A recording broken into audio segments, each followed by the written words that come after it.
రైతు బంధులనే ఎగ్గొట్టింది 39,000 కోట్లు. ఎట్లా లెక్క అంటారా మీరు? ఆ లెక్క కూడా నేను తీసుకొచ్చిన, మీరు చూసుకోవచ్చు. ఒక్కొక్క ఎకరానికి ఎంత ఎగ్గొట్టిండు, మొత్తం కలిపి 39,000 కోట్లు ఎగ్గొట్టిండు ఒక రైతు బంధుల్నే. ఇక రైతు రుణమాఫీ తీసుకుంటే అక్కడ దాదాపు 38,000 కోట్లు ఎగ్గొట్టిండు. 50,000 కోట్ల లెక్కను 12,000కు రౌండ్ ఆఫ్ చేసి ఆడొక 38,000 కోట్లు ఎగ్గొట్టిండు. రైతు బంధులో ఇంకో 39,000 కోట్లు ఎగ్గొట్టిండు. ఎట్లా అంటారా? 2023-24 రబీలో ఒక్కొక్క ఎకరానికి ఆనాడు 2,500 ఎగ్గొట్టిండు. 5,000 ఇచ్చి చేతులు దులుపుకున్నాడు. అప్పుడే ఎలక్షన్ అయిందన్నాడు. అప్పుడు కేసీఆర్ గారు పెట్టిన 7,500 కోట్లు ఇచ్చిండు.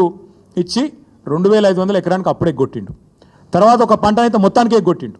ఎందుకంటే కేసీఆర్ ఏమో నాట్లు వచ్చినప్పుడు వేసేది, నాట్లు వేసేటప్పుడు రైతు బంధు వేసేది. ఈయన ఓట్లు వేసేటప్పుడే వేస్తాడు, తర్వాత వేయడు. మా రైతు సోదరులకు నేను చెప్తున్నా, మళ్ళీ ఓట్లు దాటినాయంటే తర్వాత రైతు బంధు ఉండదు. దానికి రైతు బంధుకు రామ్ మర్చిపోండి. రేవంత్ రెడ్డి గారి ప్రభుత్వం రైతు బంధును ఎగ్గొడుతుంది, ఏదో ఒకటి చెప్పి తప్పించుకుంటుంది. ఈ 2024-25లో ఆనాడు మొత్తం 23-24 వానాకాలంలో రబీల్నేమో 5,000 ఇచ్చిండు. మొత్తం 23-24 వానాకాలం ఏమో మొత్తానికి ఎగ్గొట్టిండు 7,500.